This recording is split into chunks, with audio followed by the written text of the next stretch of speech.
ಸಿದ್ದರಾಮಯ್ಯ ಅವರು ಎಡವಿದ್ದಲ್ಲಿ ಈ ಪ್ರಕರಣದಲ್ಲಿ ಯಾವ ತಪ್ಪು ಮಾಡಿದ್ದಾರೆ ಅನ್ನೋದನ್ನು ಕೂಡ ಕಂಡುಕೊಳ್ಳಬೇಕಾಗುತ್ತೆ.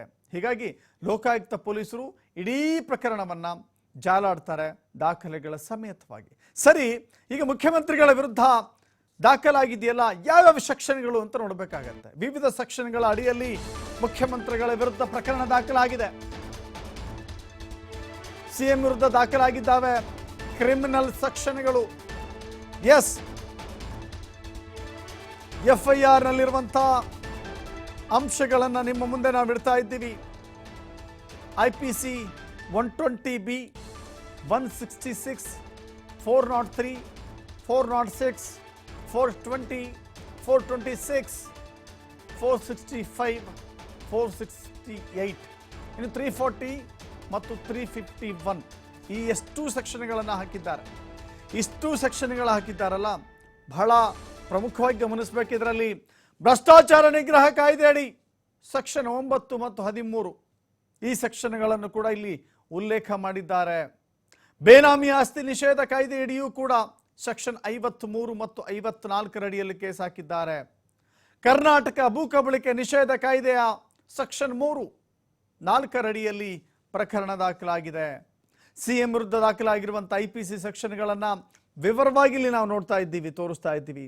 ಎಸ್, ನಿಮಗೆಲ್ಲ ಗೊತ್ತಿರುವಂತೆ 120B ಅಂತ ಹೇಳಿದ್ರೆ ಒಂದು ಕ್ರಿಮಿನಲ್ ಕಾನ್ಸ್ಪಿರಸಿ ಅಂತ ಕರಿತೀವಿ. ಕ್ರಿಮಿನಲ್ ಪಿತೂರಿ, ಒಳಸಂಚು. ಈ ಕ್ರಿಮಿನಲ್ ಪಿತೂರಿಗೆ, ಒಳಸಂಚಿಗೆ ಏನು ಶಿಕ್ಷೆ ವಿಧಿಸಬಹುದು? ಒಂದು ವೇಳೆ ಸಾಬೀತಾದರೆ ಅದು ಜೀವಾವಧಿ ಶಿಕ್ಷೆ. IPC 166 ಸರ್ಕಾರಿ ಸೇವಕನಿಂದ ಕಾನೂನಿನ ಉಲ್ಲಂಘನೆ. ಇನ್ನು IPC 403 ಆಸ್ತಿಯ ದುರ್ಬಳಕೆ, ಅಪ್ರಾಮಾಣಿಕವಾಗಿ ದುರ್ಬಳಕೆ ಮಾಡಿಕೊಳ್ಳೋದು. ಪ್ರಾಮಾಣಿಕವಾಗಿ ದುರ್ಬಳಕೆ ಮಾಡ್ಕೊಳ್ಳೋಕೆ ಆಗೋದಿಲ್ಲ, ಆಸ್ತಿಯ ದುರ್ಬಳಕೆ ಅದು. ಇನ್ನು IPC 406 ಅಪರಾಧಿಕ ನಂಬಿಕೆ ದ್ರೋಹ. ಈ ಸೆಕ್ಷನ್ಗೆ 3 ವರ್ಷ ಜೈಲು ಅಥವಾ ದಂಡ ವಿಧಿಸುವ ಸಾಧ್ಯತೆ ಇದೆ. ಇನ್ನು 420 ಇದೆ, ವಂಚನೆ, ಮೋಸದಿಂದ ಲಾಭ ಪಡೆಯೋದು ಅಂತ ಹೇಳಿ. IPC 426 ಇದೆ, ಕಿಡಿಗೇಡಿತನ, 3 ತಿಂಗಳ ಶಿಕ್ಷೆ ವಿಧಿಸ್ಬೋದು ಅಥವಾ ದಂಡ ಪಾವತಿ ಮಾಡಿಸ್ಬೋದು. ಇನ್ನು IPC 465 ಫೋರ್ಜರಿ, ಅಂದರೆ ನಕಲಿ ಸಹಿ ಮಾಡಿರುವಂಥದ್ದು ಅಥವಾ ನಕಲಿ ದಾಖಲೆಗಳನ್ನು ಸೃಷ್ಟಿ ಮಾಡಿರುವಂಥದ್ದು ಫೋರ್ಜರಿ. ಇನ್ನು IPC 468 ಇದೆ, ಅಗೇನ್ ಅದು ಫೋರ್ಜರಿ. ಅದಕ್ಕೆ ಶಿಕ್ಷೆ ಅಂದರೆ 5 ವರ್ಷ ಜೈಲು ಅಥವಾ ದಂಡ ವಿಧಿಸಬಹುದು.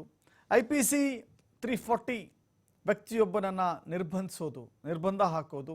ಇನ್ನು IPC 351 ಹೀಗೆ ಮುಂದುವರೆದು. ಜೊತೆಗೆ ನೋಡಿ, ದಾಳಿ ಮಾಡುವಂಥ ಭಯ ಹುಟ್ಟಿಸೋದು IPC 351 ಅಂತ ಹೇಳಿದ್ರೆ. ಇನ್ನು PC ಆ್ಯಕ್ಟ್ ಇದೆ 9, ಅಲ್ಲಿ ಲಂಚ ಸ್ವೀಕಾರ ಅಥವಾ ಲಂಚ ನೀಡಲಿಕ್ಕೆ ಪ್ರೇರಣೆ ಕೊಡೋದು ಅಥವಾ ವೈಯಕ್ತಿಕ ಪ್ರಭಾವ ಬೀರೋದು ಅಂತ ಹೇಳಿ. ಇನ್ನು PC ಆ್ಯಕ್ಟ್ 13 ಸರ್ಕಾರಿ ನೌಕರನಿಂದ ಅಪರಾಧಿಕ ದುರ್ನಡತೆ. ಈ ಎಲ್ಲ ಸೆಕ್ಷನ್ಗಳನ್ನು ನಾವು ನೋಡ್ತಾ ಇದ್ದೇವೆ. ಅಬ್ಸರ್ವೇಷನ್ ಏನು ಅಂತ ಹೇಳಿದ್ರೆ, ಈ ಸೆಕ್ಷನ್ನಲ್ಲಿ ಏನೆಲ್ಲ ವಿಧಿಸಬಹುದು ಆ ಪ್ರಕಾರವಾಗಿ ತನಿಖೆ ನಡೆಯುತ್ತೆ. ಆದರೆ ಈ ಎಲ್ಲ ಸೆಕ್ಷನ್ಗಳ ದಾಖಲಾಗಿದೆಯಲ್ಲ, ಈಗ ಮುಂದೇನು ಹಾಗಾದ್ರೆ ಆಪ್ಷನ್ಸ್ ಏನಿದೆ ತೋರಿಸ್ತೀವಿ ನೋಡಿ.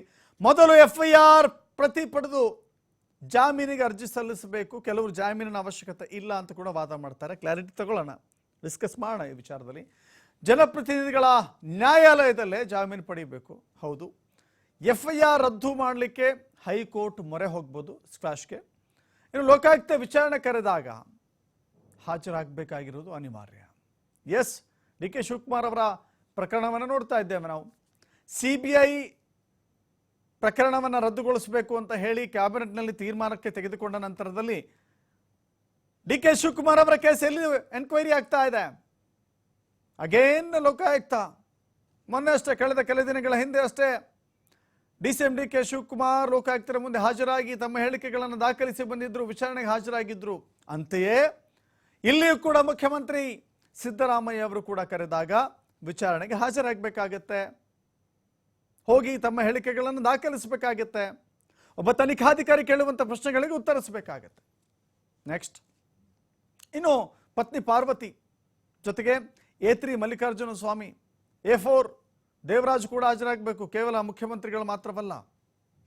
ತನಿಖಾಧಿಕಾರಿಗಳು ಕೇಳಿದ ದಾಖಲೆಗಳನ್ನು ಒದಗಿಸೋದು ಇಲ್ಲಿ ಅನಿವಾರ್ಯವಾಗಿ ನಿಲ್ಲುತ್ತೆ. ಅಫ್ಕೋರ್ಸ್ ಒದಗಿಸ್ಬೇಕಾಗತ್ತೆ, ಮಾತಾಡಬೇಕಾಗತ್ತೆ, ಅವ್ರು ಕೇಳಿದಂಥ ಪ್ರಶ್ನೆಗಳಿಗೆ ಉತ್ತರಿಸಬೇಕಾಗತ್ತೆ.